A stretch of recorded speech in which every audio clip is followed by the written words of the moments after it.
Time to talk some shit, motherfucker. It's the Powell Movement.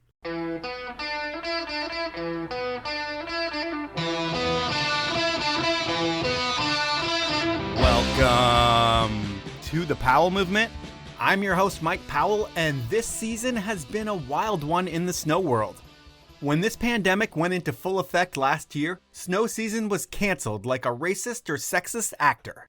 And while people weren't out making turns, they were at home behind keyboards in a divided country, and for the first time in a long time, people I know personally were talking about race, white privilege, and the lack of diversity in the world of snow. Skiing and snowboarding happen to be the whitest, most non-inclusive sports on the planet. And this talk that started with the Black Lives Movement and propagated throughout the snow industry has already started to create some change. The SIA just named Stan Evans as its first non-cookie cutter board member in a long time, which is a big deal, and hopefully Stan can make a difference. People like Russell Winfield, a man who his and in many other people's words is the Jackie Robinson of snowboarding, well, now he's on magazine covers, he's back on the Ride Snowboards team, and that's the good. The bad, in my opinion, is that the snow world makes it really hard for anyone to get in the sport, regardless of your color. And to grow the sport with new participants, something has to be done about cost. I've talked about the insane cost of skiing and snowboarding before and how much it would cost for a family of four to head up to the mountain and how it's ridiculously expensive.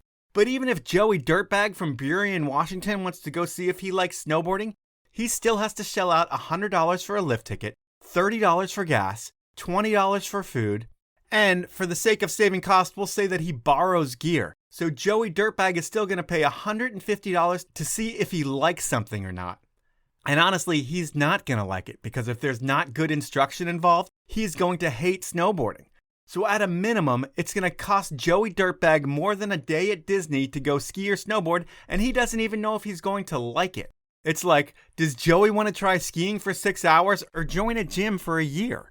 The cost is crazy. So creating diversity in these sports is a tough thing to do because it's not only about creating diversity, it's about getting people to shell out their money and try a sport that they might not even like. And people have been trying to increase diversity on a micro scale for ages with things like the SOS Foundation. And diversity is a very important issue that needs to be addressed in a lot more areas than just snow. But where I've been trying to get to with this intro, and what is really wild to me this season, is something that I talked about last spring. The idea that a lot more people would be headed out into the backcountry. I suggested to a lot of guests that people were going to be heading out there, and I was asking the guests if they were worried about major issues that were going to happen, and a lot of them said they weren't too worried, that people were going to take classes, and yeah, there'd be more people out there, but it's not a big cause to worry. Well, I hate it when I am right, because I suggested this would bring up a lot of issues, and it sure has. While I thought it was going to be a whole bunch of novices heading into the backcountry, and they would be the ones causing a lot of problems, that has been the case, but it's not all mooks dying out there. It's people with serious experience too. The unreliable snowpack, the avalanche danger, the numbers of people that are heading out into the backcountry, these are all factors into why we are seeing more accidents and more incidents than ever before in the backcountry. And it's all happening in the worst year possible. The takeaway here is the same with everywhere in life. Don't be stupid. The more risk you take, even if you think it's a calculated risk, the more you open yourself up to the consequences. And in the backcountry, death is part of that. And from what I hear, unless you have terminal cancer, dying really sucks. And if you die, you can't listen to my podcast or buy from my sponsors who I want to call out really quickly. They're Glade Optics, Stanley, Peter Glenn Ski and Sports, Weed Maps, and the 10 Barrel Brewery. They're great brands that support me, and they want you to live so you can support me too by supporting them and following me on Instagram and telling a friend about the show. But all things aside, now I should tell you about the show this week. I have a living Canadian legend on the show. He's an Olympian, he's a coach, he's won duct tape at the Mount Baker Bank Slalom.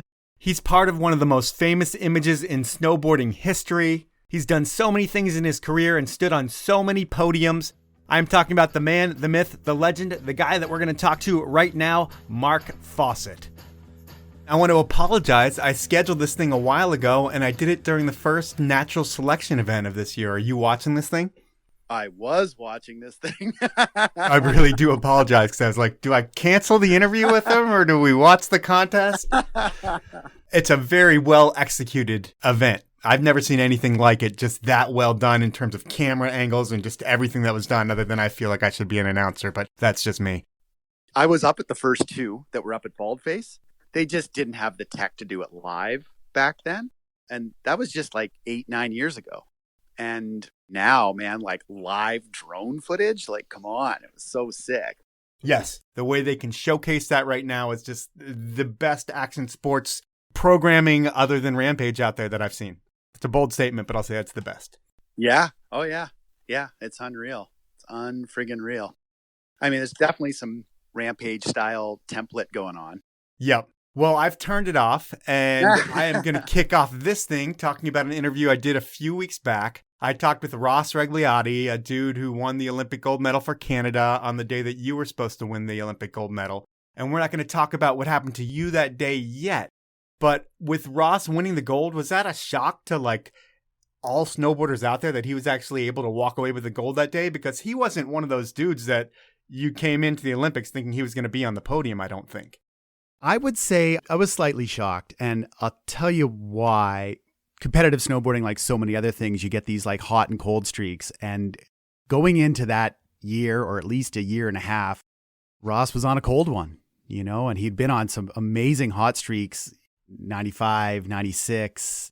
And then, you know, he had a bit of an injury, and I don't think too many people would have put chips down on Ross winning. Yeah. And he also mentioned on our podcast that he got in trouble with the Canadian national team for smoking weed during a summer training event or just at summer training. And was weed always an issue with him? Like even before he got in trouble at the Olympics, was it a known deal that Ross loved smoking weed? So it was a really different sort of environment back in the day where we didn't really behave like a national team. In fact, most of our competitive snowboard career, Ross and mine, were within the International Snowboard Federation, not FIS. And that was really comprised of private pro teams. And that's the style we wanted to go with. And the riders actually controlled and wrote the rules for the ISF and competitive snowboarding. When FIS came into play, they threw snowboarding straight into the old ski style template, which was national teams, etc. So, you know, other than being at events and competing together or against each other, we didn't see much of each other. So honestly, like what went on behind closed doors, I didn't know much about Ross. I mean, I could tell you everything about Jeremy Jones, Adam Hostetter, JCJ Anderson, because I spent 200 days a year pretty much training and living with those guys. But I didn't really know so much about Ross. I mean, some of the old school guys, Dave Dowd, etc., like they are just classic. And he had a famous quote, "He never won a race without it."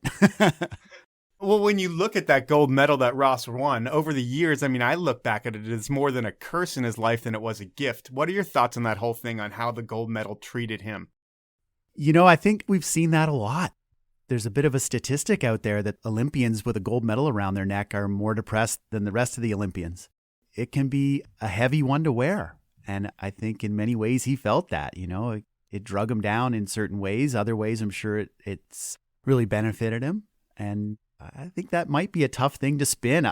I'll say this, that many times I was like, whew, well, if that was what was going to happen to me, I'm glad I didn't win it. Well, I think everybody handles things differently. I mean, if you look at Ross's persona in general, that moment in time defined who he was going to be the rest of his life. And he's not just an Olympic gold medalist. He's an Olympic gold medalist pothead. You know, you look at any of his social posts, it's him rolling like the biggest joints ever. And that's just what he puts up at least 4 times a day. So he's kind of painted himself into a box, I feel like. And with the green rush that is up in Canada where it's legal now, hopefully he'll be able to capitalize on it. But I don't know, based on his past business dealings, who knows what's going to happen with that. But my last question in this part of the weed area that I'm going to talk about is my Weed Maps question of the podcast, which I like to ask and they want me to ask as well. But you are a serious athlete and you're a Canadian as well. And all Canadians, especially snowboarders in the 90s, they smoke weed. And you had the long hair, the biker look, and was there a part stoner in you as well? It's funny, it never really worked well for me, you know? Certainly experimented with it, and I just found myself a drooling vegetable on the couch. And for me, why do this? This isn't really working for me. However, I've had insomnia most of my adult life. And I'm like a big fan of, in moderation, using CBD products and tinctures in particular. So I'm really loving it from that perspective. And now, of course, the ease of access. Yeah, I'm totally allergic to the CBD part, but the THC part I'm totally allowed to take. I also heard that you had big days at the Oregon County Fair, though, and that there was some hippie fun times to you that most people wouldn't know about. Wow, that's a great...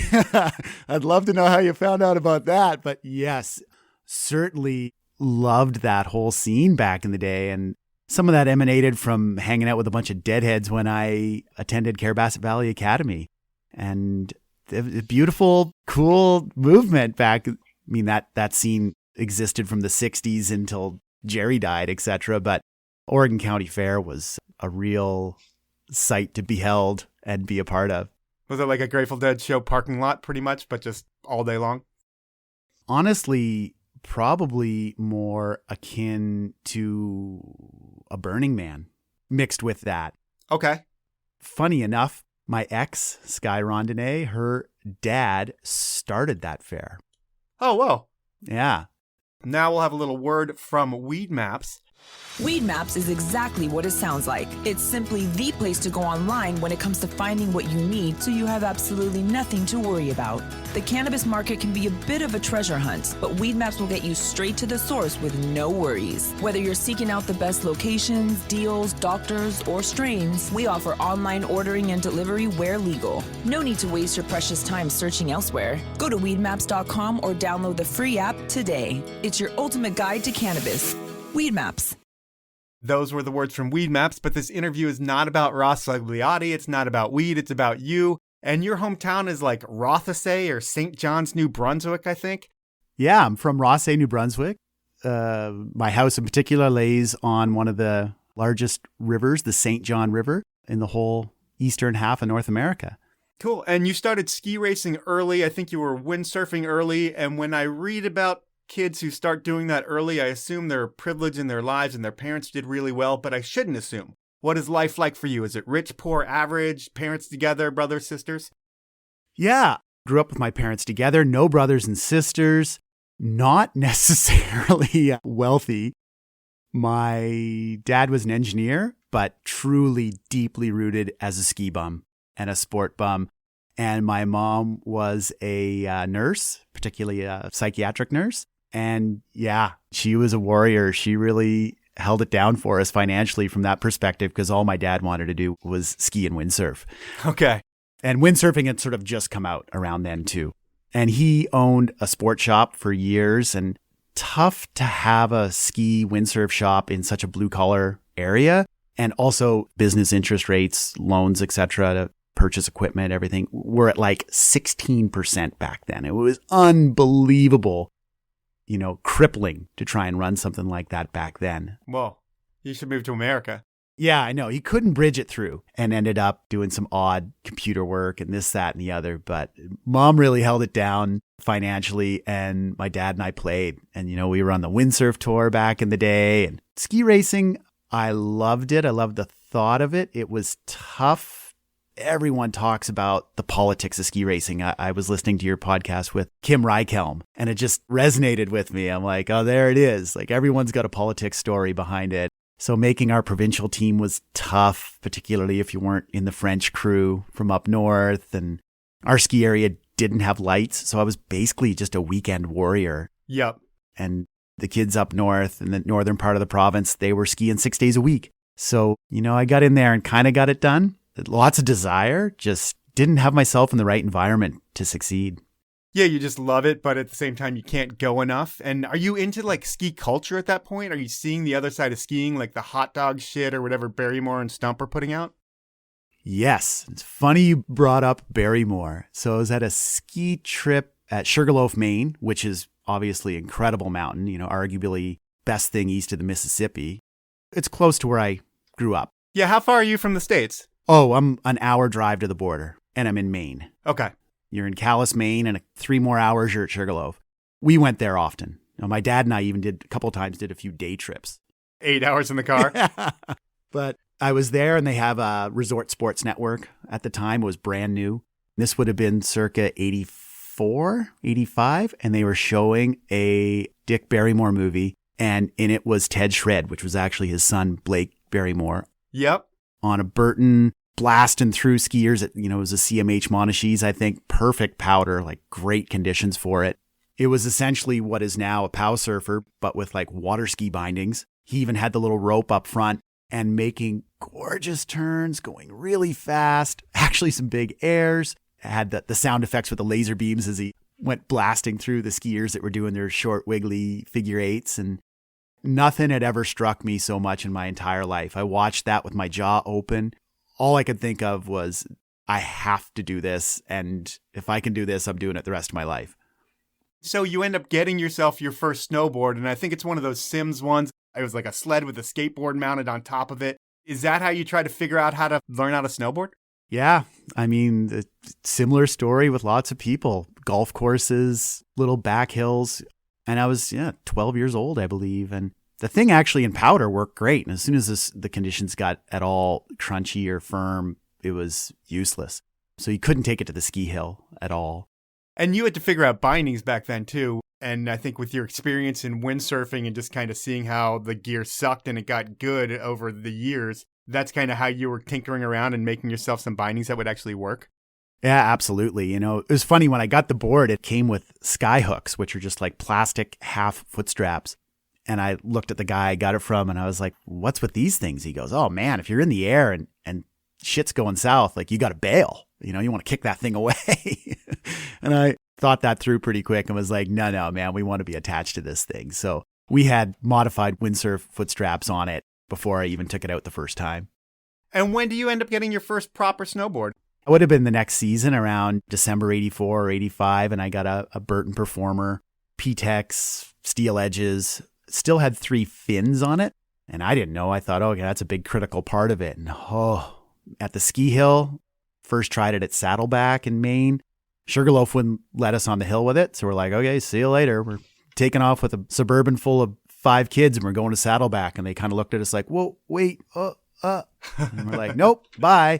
And incredibly hard on hard packed snow with the fins. Next trip was in Banff and I was at Sunshine, struggling on it, making it work. But I mean, like just sweating. It was so tracky and grippy and you couldn't really throw it around. And some guy went blasting by me on a snowboard, spinning around, doing side hits. And he stopped and waited for me. And he's like, dude, you got to take those dumb ass fins off that thing and you'll have no problem. And I took them off that night and the skies opened. That's when snowboarding started for you, when you listened to that guy? That's when it really started. Yeah. From there, it's like your passion. I mean, between skateboarding and snowboarding, that's probably all you're thinking about. Are there any other sports or is it just snow? Interestingly enough, I grew up on this major waterway, St. John River, in particular, the Kennebecasis Bay, and rowing was huge. And I grew up at a small little elementary school close to that club. And for whatever reason, like I don't remember anything about elementary school other than everyone being hardcore competitive at everything. Who could eat lunch first? Who could get outside? Like who could do the most crazy stuff on the monkey bars or do radical stuff standing up on the swings? And a big part of this, like the most hardcore guys, they were all into rowing. Huh. And yeah, I had big respect for it. And I loved the dynamics of watching how fast an 8 or a 4 was cruising along in the water and its performance. And I think I was really attracted to that.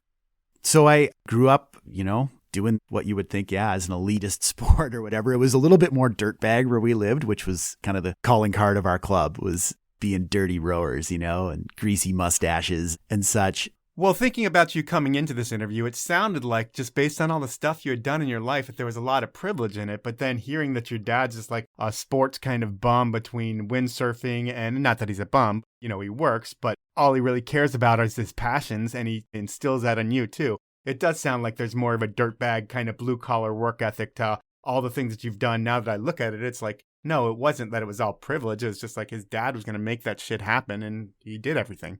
Yeah, he did it. And yeah, it was similar for me. It was a stretch to make stuff happen. And I was at an event, high school rowing championships in St. Catharines, Ontario, and this like perfect single rowing shell came up for sale that would fit me perfect. It was going to be great. It wasn't really that much. My parents had to take out a line of credit off the house to help me buy it. Huh. So like when it came down to like those important things, we figured out a way and we made it happen. Backing up, the same thing came true. I saw that there was competitions in snowboarding, 87 or so. And I'm like, okay, this looks like it's for me. That sort of that ski combo, the ski race thing and snowboarding and skateboarding. Half pipe was very fledgling, but I said, I got to get involved with this. And I got to go down to the US Open in 1988 in March, and then saw that there was New England Cup events.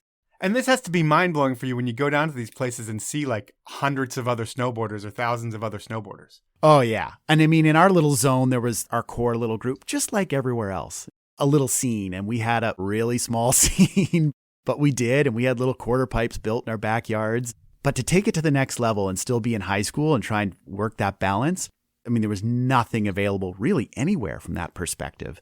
And I knew of this school at the base of Sugarloaf called Carrabassett Valley Academy. And I knew about it from ski racing and had some friends from my province go there as prominent ski racers.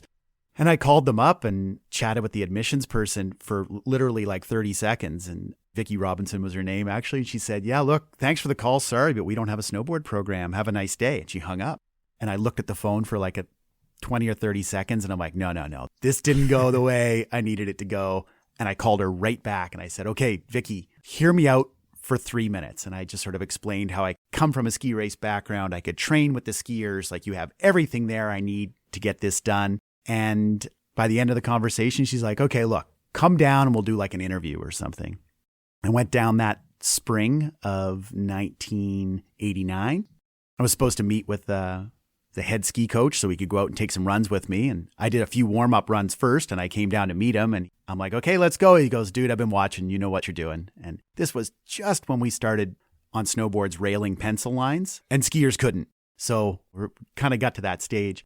Long story, they let me in the spring, summer. They're like, okay, you're in. And the mountain manager at the time, Warren Cook, was friends with this family in Stowe, Vermont, named the Joneses. And he calls them up and they said, hey, look, I know Jer's really into snowboarding. There's going to be snowboarding at CVA. Send Jer. And so when I showed up in the fall, there was a young 14-year-old, super scruffy, peanut butter all over his face, sloppy fleece pants, Jeremy Jones. And so it began. And it was really fun. Sort of, we were still evolving and figuring out snowboarding, but we got to the point probably by the 1st of December, 89, where we were easily outperforming any skier on the mountain, even to the point of resentment from the skiers. Now it's time for a sponsor break, and my first sponsor is the 10 Barrel Brewery out of Bend, Oregon. They have been brewing the best beer in the Northwest since 2006, and they started as a bunch of friends who live beer, brewing, and drinking it outside. Over the years, they have grown, but they have never forgotten their roots in skiing, snowboarding, and biking. I could list the countless things they have done for the sports and athletes, or even better, list the things they've done for the causes like the Surfrider Foundation and Protect Our Winners, but I don't have enough time. What I do have time to do is ask you to pick up a 6-pack of 10 Barrel next time you're at the store. And if you are more of a booze person, 10 Barrel mixed drinks pack a punch. To find out more about all things 10 Barrel, head on over to 10barrel.com. My final sponsor in this break is Stanley, and they pretty much invented the category of containers that keep things hot and cold over 100 years ago. What was revolutionary back then is essential and more important than ever right now. This year, if you are going to do the mountain or any outdoor activity right, you're going to need to have soups, coffee, water, hot chocolate, whatever you possibly can in the car, in your pack, and most likely you don't have all the containers you're going to need to keep them hot or cold. Good thing is, I'm going to save you 30% on all Stanley products. To get the deal, head on over to stanley-pmi.com, go shopping, and enter the code DRINKFAST, that's all one word, all lowercase at checkout, and you will get that deal as well. Those are my sponsors for this round. Now let's jump back into the podcast. You're a 17-year-old kid who convinces your family that you're going to move away from home, who convinces a school that doesn't have a snowboard program that they're going to have a snowboard program. You kind of blaze a trail. You're probably the first snowboarder at a ski academy in the history of the world. Yeah. Oh, for sure. For sure. And then you recruit Jeremy Jones, or he gets kind of pitched into this thing. He becomes your best friend ever, which is weird because he's 14, you're like 17, but you guys are both snowboarders and the only two snowboarders in the school. And is it like that with every snowboarder you see where you have an immediate friendship and there's an immediate vibe between you two? That's something that's actually not unique to snowboarding. I think it's unique to at the beginnings of a new sport that all of a sudden you become sort of a family. Windsurfing, that happened right away. Everyone in that whole windsurf community when it started was tight, like you competed in a regatta, this, that, or the other, and then you were all together at a barbecue and you got to know each other well and you really shared that new learning passion for something that you're being creative about. And then, of course, in snowboarding, absolutely. You saw another snowboarder on the mountain. I mean, you went out of your way to go over and chat with them, stop them, whatever. Hey, how are you? What are you riding? Oh, what modifications did you do? And that was certainly in that era. Anything pre-90, 91, like snowboarding was a real new thing. When I was at CVA, like my home mountain still hadn't allowed snowboarding yet. So yeah, totally different world. But when you're in New England, a lot of the mountains there, they do allow, you have the New England Cup going on. And I think you're competing at the pro level at that point when you're in high school. Does that mean there's money to be won in snowboarding while you're just a senior in high school? Yeah. Well, there was money to be won. And at New England Cup level, it wasn't huge. But yeah, you'd come back with $300 or $400 in cash, at the end of every weekend. And the kids were just in awe, and it was fun to like wave the bills around, etc. And there was one event up in Quebec, actually, an OP Pro, and there was slalom, GS, and half pipe. And I think by the end of the weekend, I made $500 or $600. And the school wasn't really sure what to do. They're like, what do we do? And I think they had it in their head, amateur, NCAA, whatever. They never had kids coming home with money. Yep. They kind of didn't know what to do. And I'm like, well, do nothing. I'm going to take it home. I'm going to put it in the bank or whatever, buy something stupid with it. And then the people you're competing against, I mean, they're all like legendary dudes when you look back on it now. Who are the people on that New England Cup when you're on it? Some of the first sort of friends I made in that world were like Noah Brandon, Todd Richards, Jason Ford. Met Brushy at like an early snowboard camp in 1988 at Loon Mountain.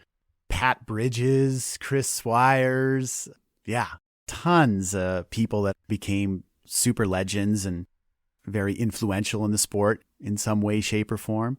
And most of the names you're saying aren't race types like you are. They're more freestyle guys. I mean, almost all the names that you mentioned. And like with you back then, you competed in everything like everybody else did. I think your first podium was like a half pipe event. Yeah, my first big podium was second place behind Jason Ford at Sunday River, New England Cup, half pipe. Did you beat Todd Richards? I beat Todd Richards, was third or fourth. I think he was fourth, yeah.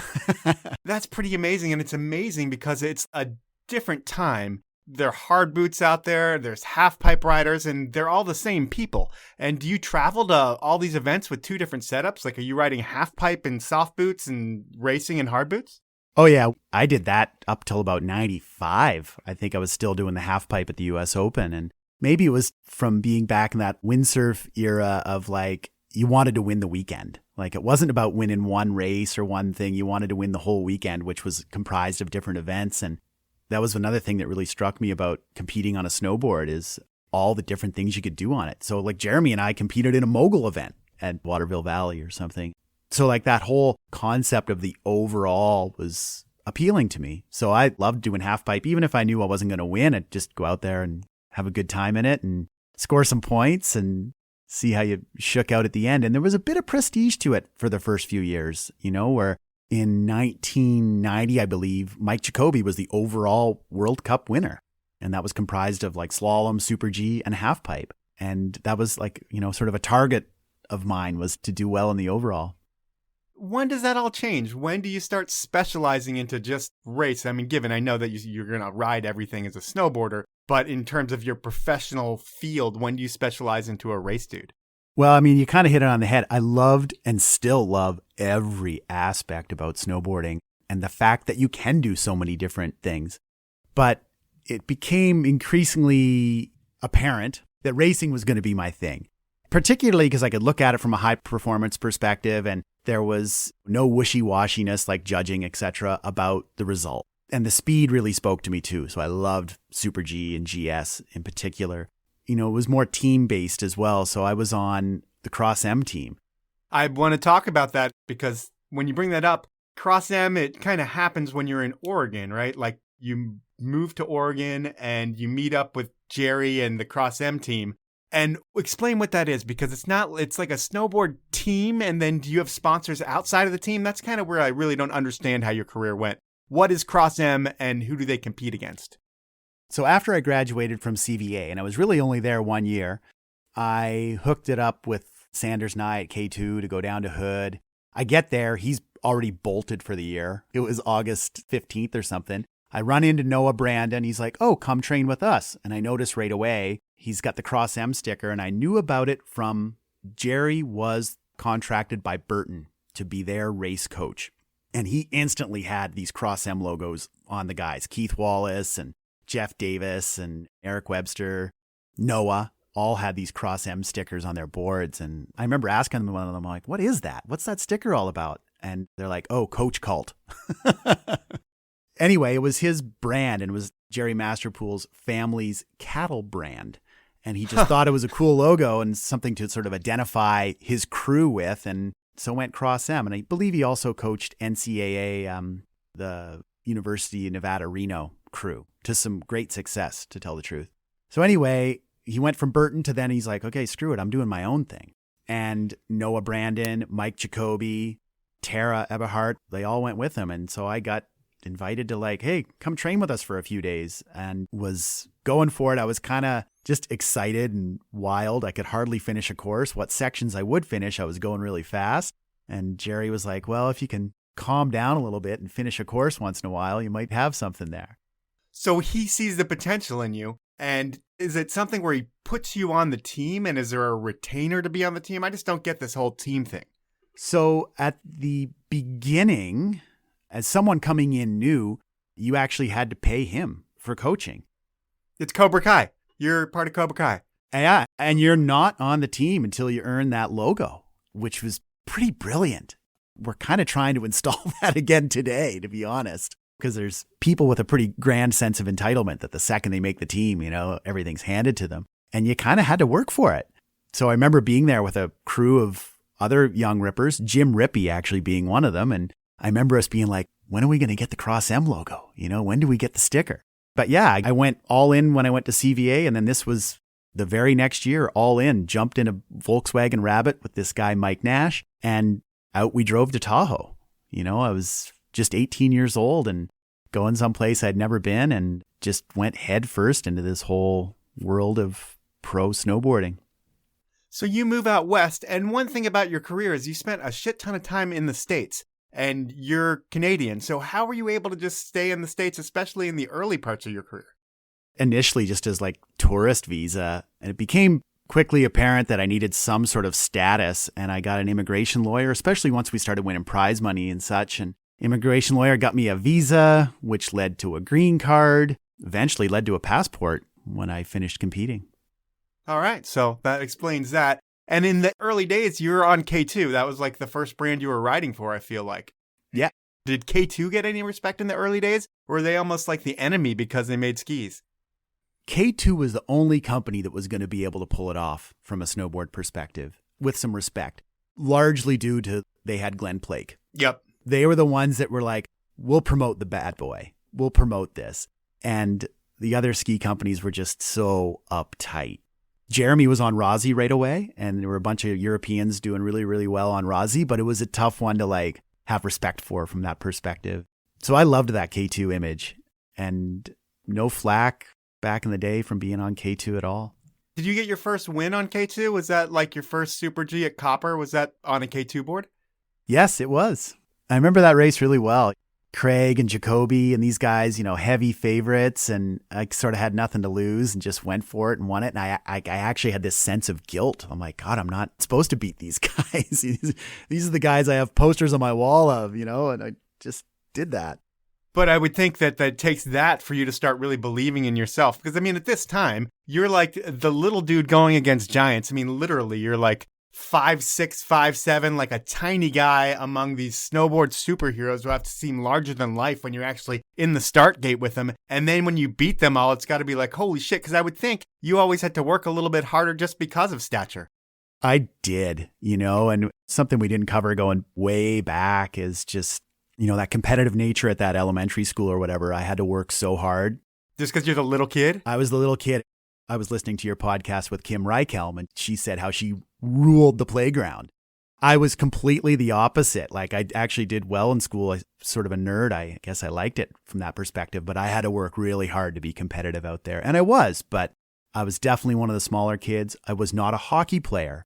Thus, I wasn't a fighter. I mean, it was pretty blue collar where I grew up, and like fist fighting was like a big thing.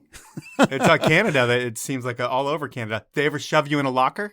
No, I was fast enough back then. I could run fast, and I never got shoved in a locker, got a few wedgies and stuff, but I also learned to work with my mouth, and I was definitely a mouthy kid, persistent as hell, maybe not even in a good way. No, but I mean, that's how you made a lot of shit happen in your career too.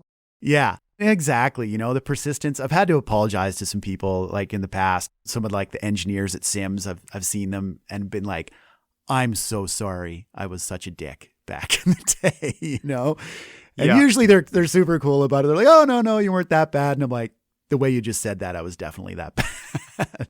Was it something where you were a different person in terms of like cockiness and attitude because you were the hot shit back then? And as you've gotten older, you kind of have become a better person? Was that part of it? That was definitely part of it. I mean, you could have the best physique, you could have the best technique, best training. And at that moment, 10 seconds before pulling out of a start gate, if you don't have that belief that you're the shit, you're not going to win. You're going down. I mean, that's all important. You have to have ultimate belief. And you see that today, well, not even today, but in the past, you look at guys like Muhammad Ali, I don't think he was technically the best fighter out there back in the 60s when he was kicking ass, but he had made up for it with belief. Yeah, for sure.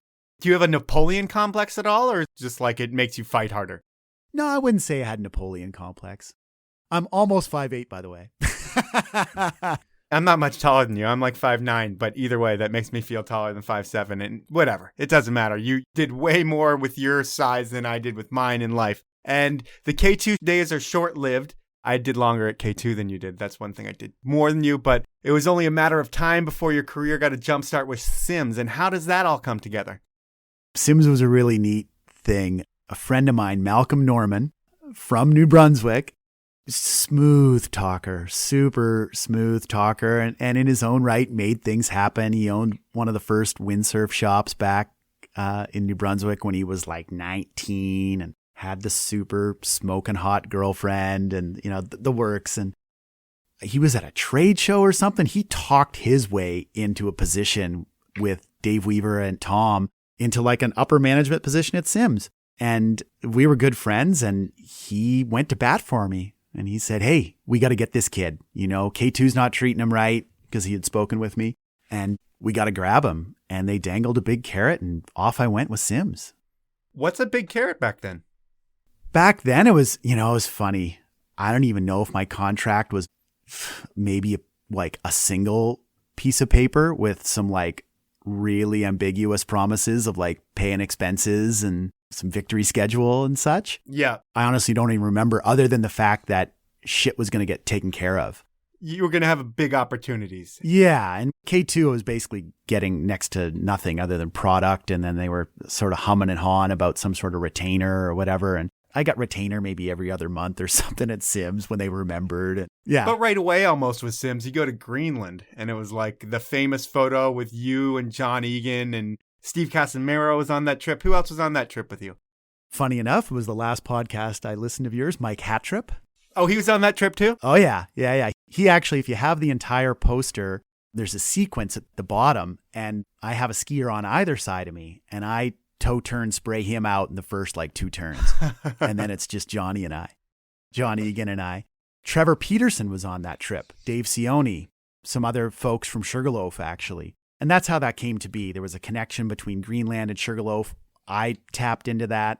I contacted Snowboarder, said, hey, we got to go to Greenland with this crew. And yeah, away we went. So you get an all-time crew together. You're like a go-getter in everything that you do, it seems like. Like you're like the leader, the point man. You've got the vision and you're going to make it happen. So you get this whole crew together. And with the photo that you're talking about, it's you and John Egan in the frame. And you see one of John's skis up in the air. You don't see John because he's just covered in snow. And you're out in front just snowboarding by. It looks like you've taken him out. And how does this whole photo pan out? Do you go to Casemiro and be like, hey, man, this is what I'm going to do on this run. You got to get this shot? No. Actually, so that shot was probably taken at 9 p.m. Oh, wow. Yep. May 9th, May 10th.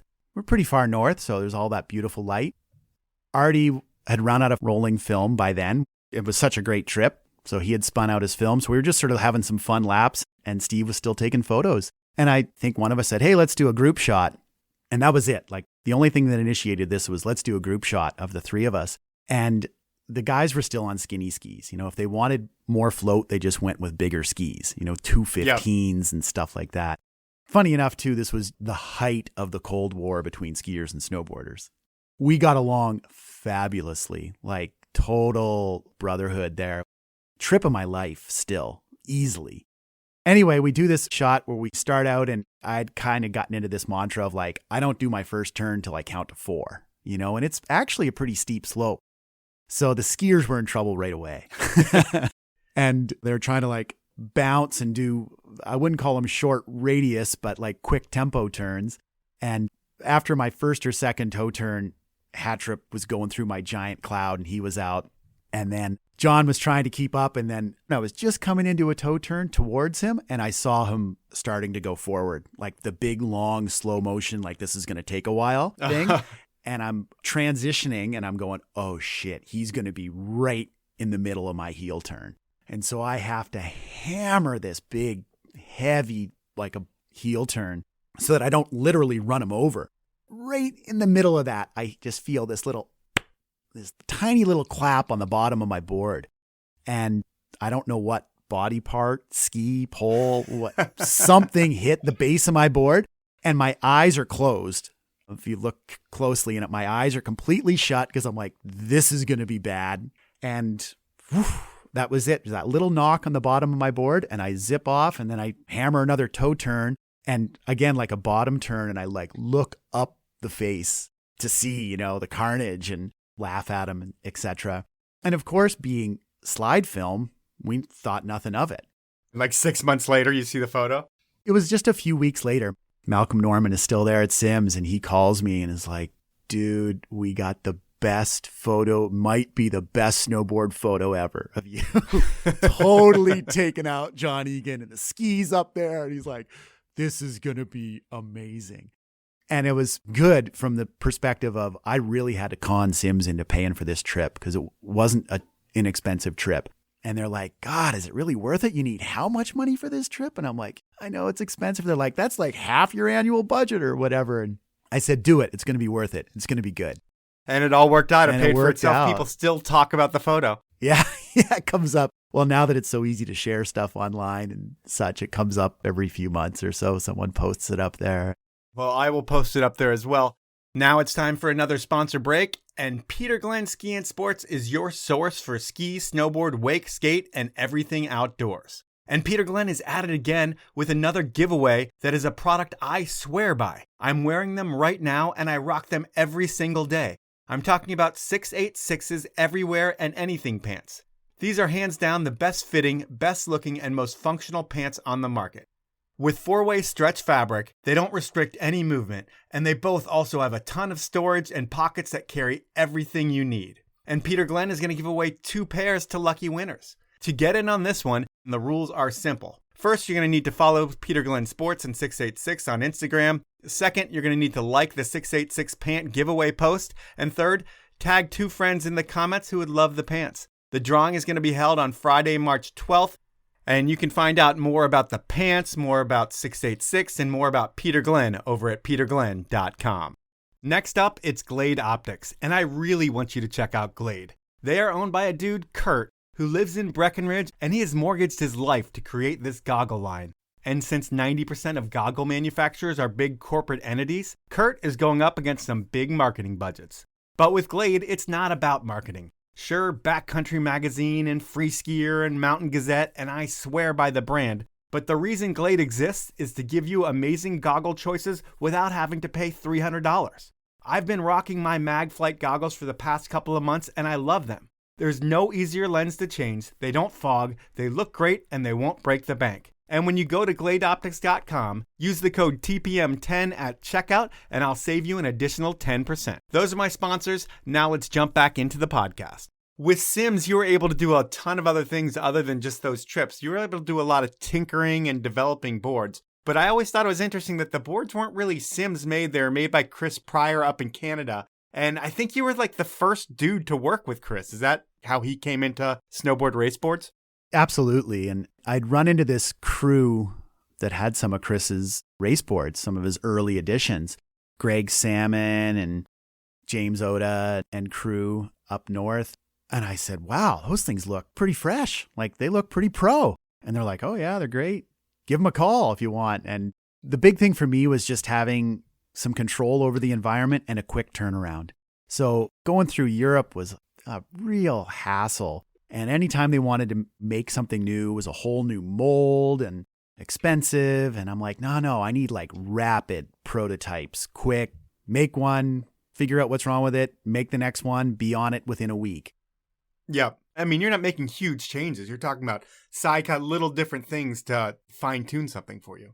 Exactly. And again, you're just really locked into it at the big manufacturers in Europe. And here it was something like, yeah, I could have a new board, easily in a week. So he became my prototyper, basically. And then once we got stuff dialed, we could send it to Sims and build things. But for probably 3 years, I pretty much raced on priors with either Sims stickers or Sims top sheets on them. And you would send them plans and they would build boards based off of what you were riding? Yeah, around late 96, Sims got a new engineering department and such, and they're like, okay, enough. Like, we can build you some good shit here. So, what do you want? And, I had double laminates of titanium in this prior. The thing was magic. And yeah, I sent it away to Europe. And I remember saying, don't destroy the board. I want this thing back. I never saw it again. Yep. And at the time, Sims was made at the Elan factory. Right away, I was like, okay, this is actually going to work. Like, they were done really, really well, but I would not have been able to get anywhere near that without all the prototyping that we did at Pryor.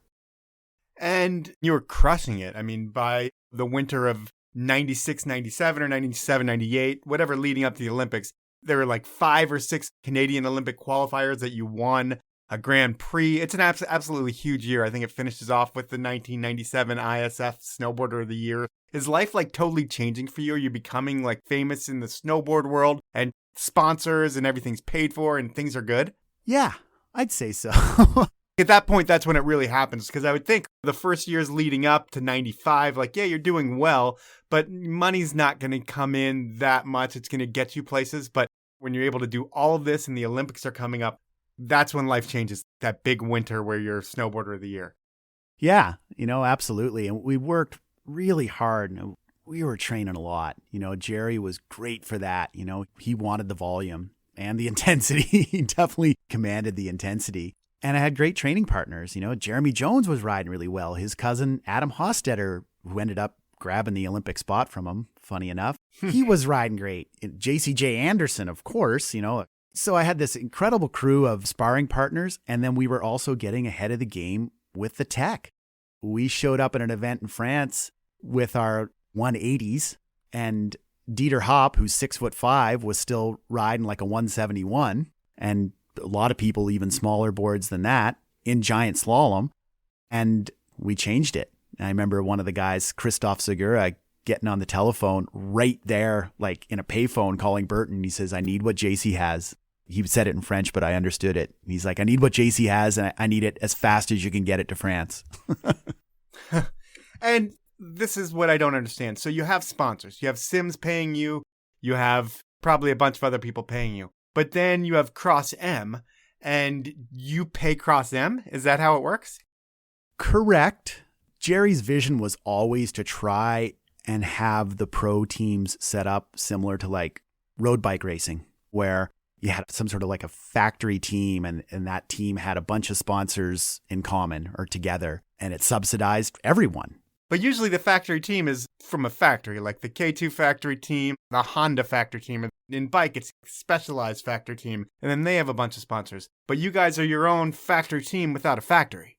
Correct. So essentially, I think Jerry realized, okay, look, it's not going to happen with the boards, but everything else goes. We can be collective. So the whole team was sponsored by Fila, and Jerry got paid by Fila. We all got checks from Fila.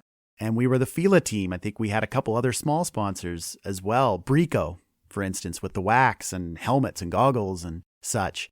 And that's kind of how it panned out. It didn't run perfectly from that perspective.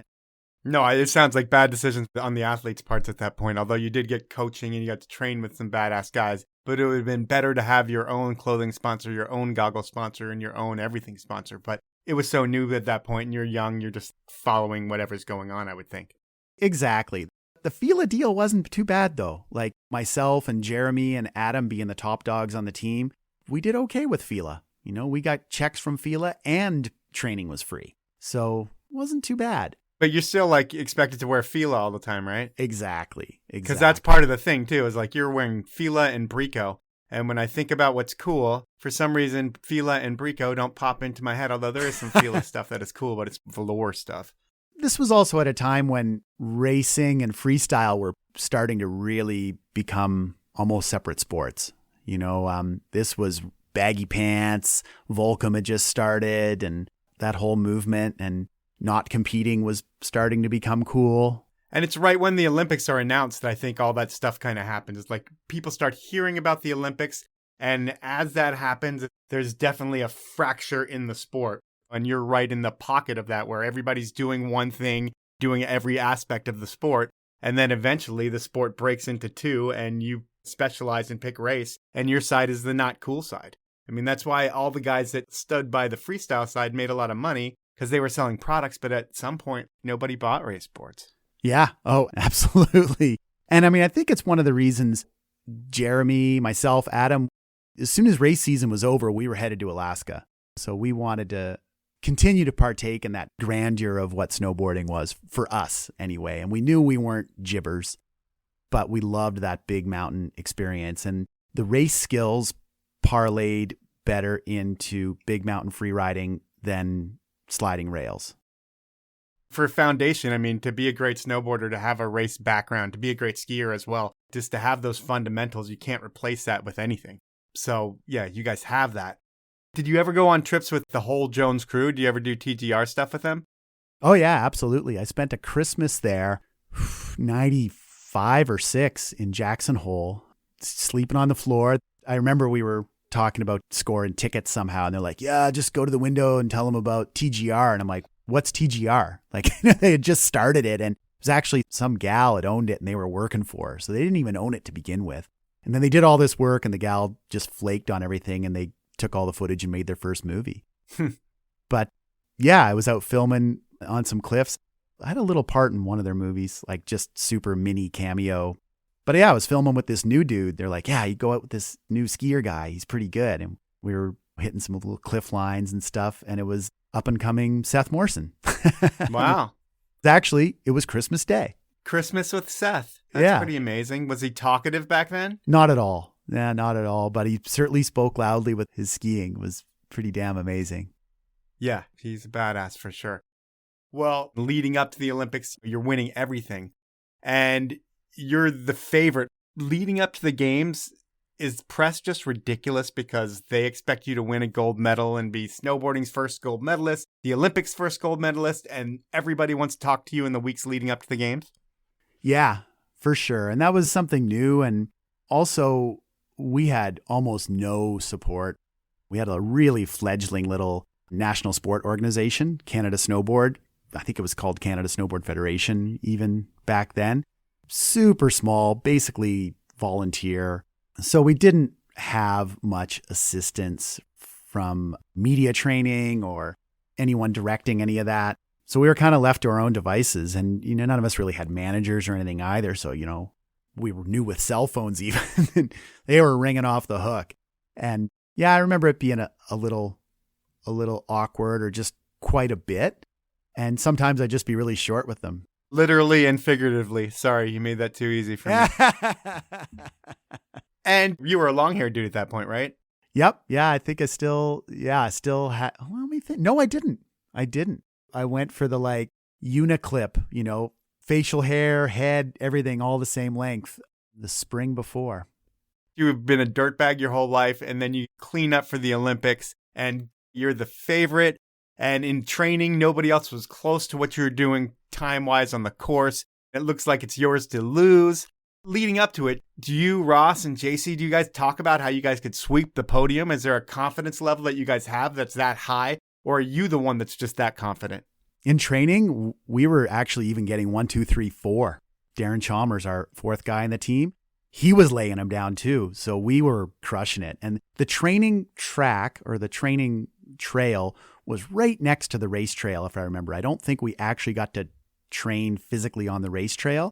Okay. It was right next to it. But I mean, all the coaches have their stopwatches out. And yeah, we were going 1, 2, 3, 4. Yeah. So confidence was high, confidence was definitely high, which was great. And I think that helped Ross out a bunch, to get that little boost like, oh, okay, I'm in it again. And, he had some success in a couple of events just leading into that as well. And yeah, we were pretty stoked. But even everybody on your team is looking to you as the guy that's going to win. I mean, you talk to Ross, he's like, yeah, no, I thought it was his to lose as well. But you're in first when you get to the split. You can pretty much see the finish, but really you don't get to see much because it looked like the weather was pretty sketchy at that event. But your Olympic dreams are ripped from you when the inserts in your board kind of rip out. You have equipment failure. What happened? Yeah, so I had a plate system. So early days of plate systems. So board, then plate, bindings into plate. You won't find an Alpine board on the World Cup out there right now without a system like this. Just for leverage and so you don't boot out and stuff like that? Everything, yeah. And then also just there's a lot of like harshness and chatter, especially in our old days. Boards had more side cut, and so they had even that much more range of chatter. And it really eliminated a lot of that. Worked kind of like a leaf spring, essentially. And I had great success on it, and I'd been winning races on it for about a year. On that exact same setup? On that same setup. And looking back, I mean, definitely it was still in the prototyping phase. We could have tested it a little bit longer, and we didn't have as great of a relationship with sims per se with the plate, like especially inserts, etc. So it was probably a little premature to throw it out there on an Olympic day in hindsight. But the thing was, I was really confident on it and I was winning on it. So why would I take it away? Yeah. I mean, it's worked for you so many times. Had you used that exact board and binding setup a bunch of times before? Could it have just been like torque over time? Yeah. And I mean, like a couple months later, I won the US Open on it, on a full same sort of system and everything. So out they came, and I was into the fence. And that's it. You don't win. You don't medal. You're like 29th place. Total bummer for you. No one cares about you at that point, which has got to be crazy because the day before, everybody's talking to you. And then that happens. And does everybody totally forget about you, or does it become the big story of your binding breaking? It kind of becomes a big story, especially for about 20 hours. It's a pretty big story until, of course, the Ross story comes out, and in a sense, it kind of alleviated it for me. Took the focus off. It's one of those things where there's no one to blame. I mean, you can only blame yourself. Absolutely. I mean, again, in hindsight, I got to take 100% accountability for it. It's something I shouldn't have used, a system that we haven't tested quite enough yet. I broke one of them. The Grand Prix before the Olympics in Mammoth, the board broke largely due to the plate. And I thought, oh, that's just, a freak accident. I've done tons of training runs and a few races on this system, and it's great. And it's fast because it did work. But yeah, we just weren't quite there yet. To me, other than having a kid, this is the biggest moment of your entire life. I don't know if you have any kids, but other than having a kid, this has got to be the biggest moment of your entire life. It's what everybody kind of defines you by at that point.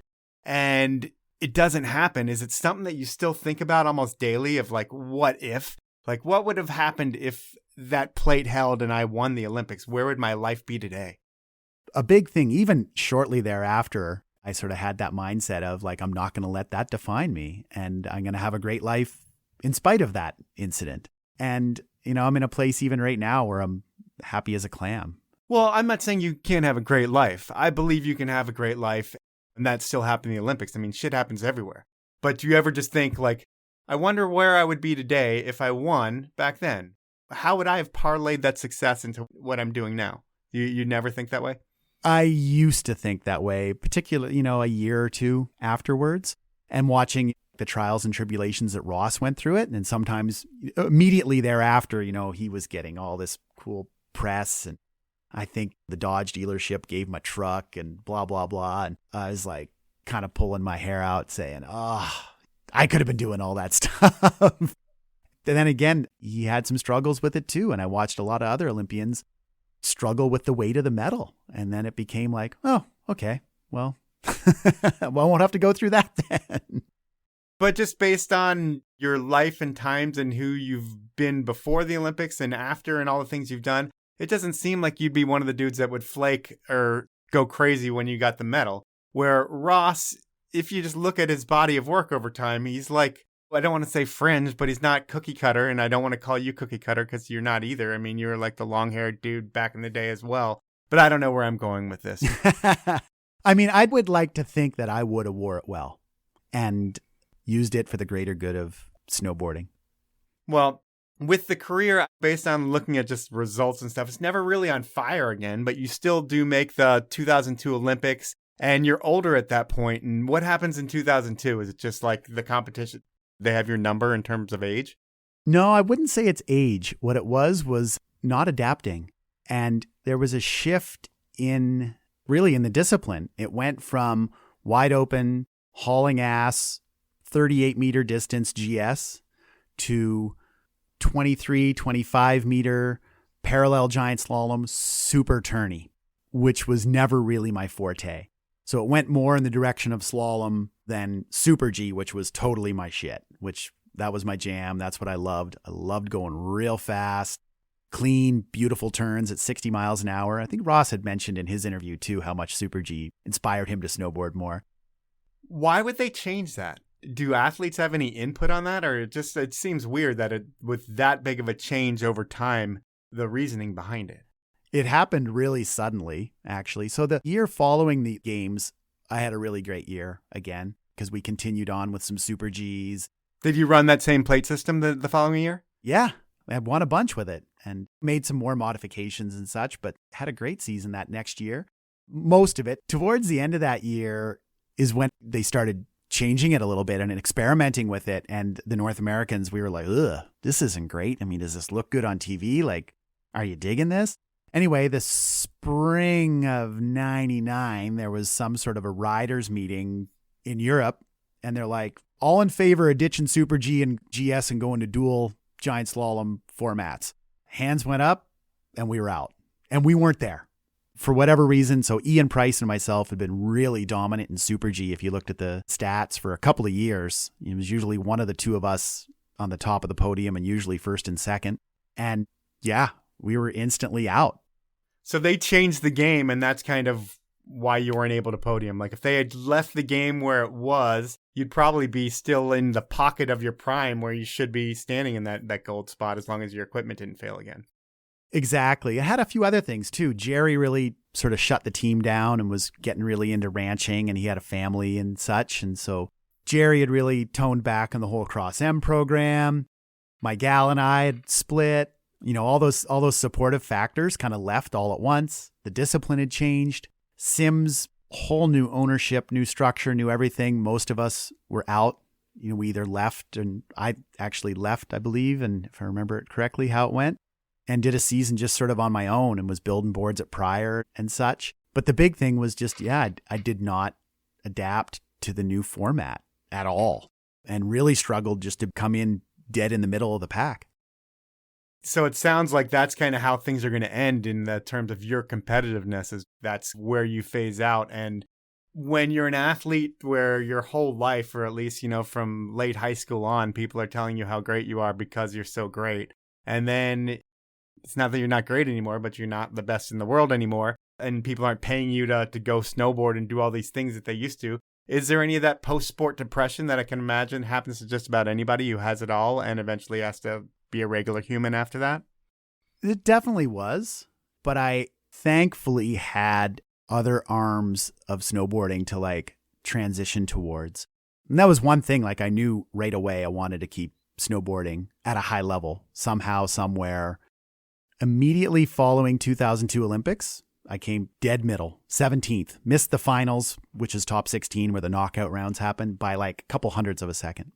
I go home to Tahoe, it dumped. I rode powder for 2 days at Squaw. I had lined up with my buddy, Jeff Pensiero. He had just started up Baldface Lodge. Actually, the lodge wasn't even there. It was just called Baldface. It was cat skiing. And I'd been chatting with him and I was going to come up and do a little TV show, guest host it because Tippy wasn't coming for some reason. And on my way up, I'm like, oh, I'll stop at Bachelor and ride with Jerry Lopez. So got a waist deep day with Jerry Lopez at Mount Bachelor. It's amazing. I drove through the night. The next day I'm up at Baldface. So I had, these consecutive powder days that were just incredible. And I mean, it almost erased any negative memories of competition off my face. And when I got here to Baldface, I was only going to stay for a couple days, do this TV show. March 2002. It was chest deep. There was 5 meters of snow on the ground. The snowpack at Baldface was 5 meters deep. I don't know if it's been like that ever since, but I was sold. I'm like, this is where I want to be. And John Buffrey had said, hey, and Craig Kelly was here, of course, too. Said, hey, there's a bunch of junior guides kind of a couple steps below Craig making their way through the rounds here. You should come out next year and try your hat at guiding and getting a little bit deeper into the whole backcountry snowboard scene. And I'm like, I'm so in. And that next fall, I moved to Nelson. Now, I want to say one thing. I didn't really end on a super sour note from racing because there was one event, September 2002, down in Chile. And I don't know how deep you dug into the results, but I got second at a World Cup there. And I went down there to go snow kiting. I saw someone went down and you happened to be there for a photo shoot and they were like, dude, we got a spot for Canada. And you're like, fuck it, I'll race. And you got second. Exactly. JC went down, got a concussion, border cross training. I had 0 race gear there, like no helmet, no speed suit, no like nothing. And the coach was like, hey, dude, like we got the open spot. Your points are still good enough to enter. And I was like, I don't know. And I'm like, what the hell? Be fun to go out for a day and just run the course. And I almost raced the qualifier with my backpack on because I didn't want to have to come back up to get it. And I did the first qualifying run. I'm like, oh, geez, I'm like right in there. And then again, and got in and just started traipsing through the rounds. And funny enough, like I had the proper attitude where I just didn't give a shit. So I wasn't focused on the result at all. It was completely process focused. And I kind of rode a conservative line, but with aggressive riding. And that was the secret. That was the adaptation I needed 3 years previous, and I would have been fine. Anyway, and I got to the big final with the kid, an Austrian. And in the start gate, instantly I switched back and went, oh, now that I'm in the big final, I'm going to have to do something different. So I messed that run up, the first run against him. And it was double elimination at the time. So you go back up, switch courses, and you'd have to beat the differential. I actually crashed on that run or blew out. And then there's a max time penalty that you had to make up. And I think, it was like 1.95 seconds or something. And I beat him by like 1.9. Like I just missed it. Oh. So I was pretty stoked. That's a good way to go out. It was still a really good way to go out. And I gained a tons of perspective from that I use that as an example in a presentation I do about, the high performance paradox. So there's a ton of stuff that we're not going to talk about. You did a show with Tippy that you kind of brought up. You have your board shop in Nelson Tribute that you're an owner of. And you're going to be remembered by Gen X. They're going to remember you for your racing. And then millennials are going to know you for your coaching. And it seems to me that your transition into coaching is like you've lived this and you know every single aspect of racing. And you weren't able to win gold, but does coaching help you fill that void too in your life where you're able to get other people on track to be able to do that? It was an interesting transition for me, like going from racing and competing and being a pro snowboarder. Like the last thing on my mind in 2002 was being a coach. Sure. I still had these aspirations of being some sort of a pro snowboarder, mainly to continue on with riding because I love it so much more than the persona of being cool. But you were called up to coach. Like, wasn't JC like, hey, we need Mark. He's going to coach us and we're going to win. basically what happened, I was doing the TV show, Sacred Ride. We had the shop rolling here, Tribute Board Shop. I was guiding at Baldface. So I was sort of juggling these three things. And I really liked them, all of them. I was happy as a clam. They all sound sick. And then JC got a hold of Canada Snowboard crew and was like, hey, we need a coach. He knows this better than anyone. He's lived through the militant lifestyle of Cross M. Like, he's going to know how to do this. Get Fawcett in here. And it kind of coincided too with like the TV show, you know, the main producer, he had just had twins. I had just got married and we were having a baby, and our wives were like, so did you guys make any money off the TV show last year? We're like, well, you know, no, but it was a really good time. Yeah. But we yeah, killed it. The show pay the was bills awesome. at some point. I'm sure you know the feeling. Yeah, I do. Yeah. And they dangled a carrot at the right time. And I bit. I went straight into coaching, and the Canadian team, we had went from being like a pretty dominant force to like not too many up and comers, not a lot of success on the World Cup anymore. And so there was definitely some work to be done.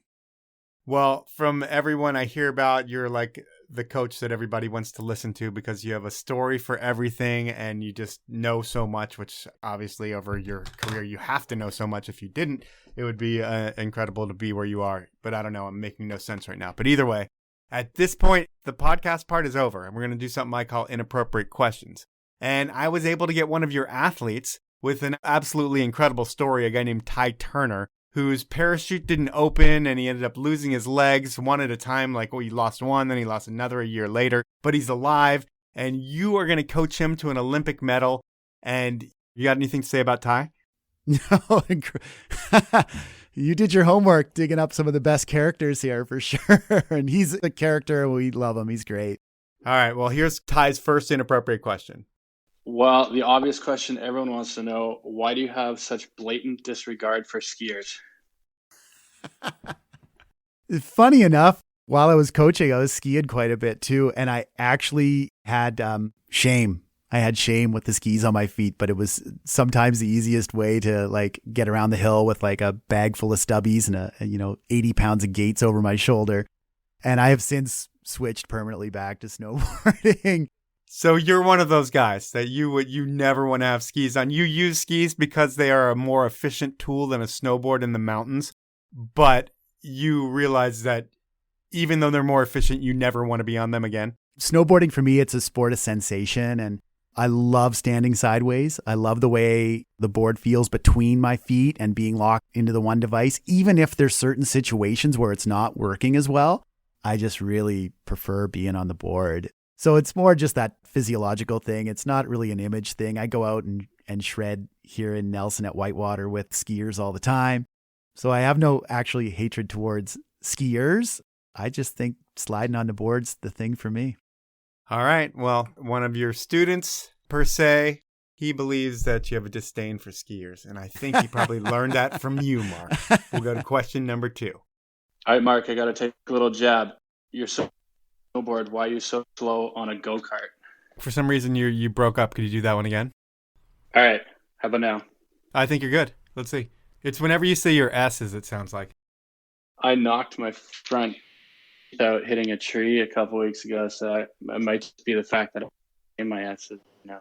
It's not an S problem, though. It's more of just like for some reason it cuts out. But let's try it again, and I'll make it work. All right. Okay, Mark, I got to take a jab.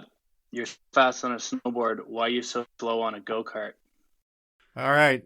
Why are you so slow on a go-kart?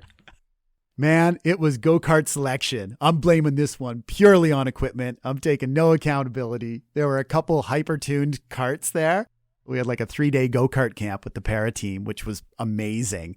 And there were 2 or 3 carts there I never got my hands on, and they were consistently the fastest ones. I'm blaming it all on that.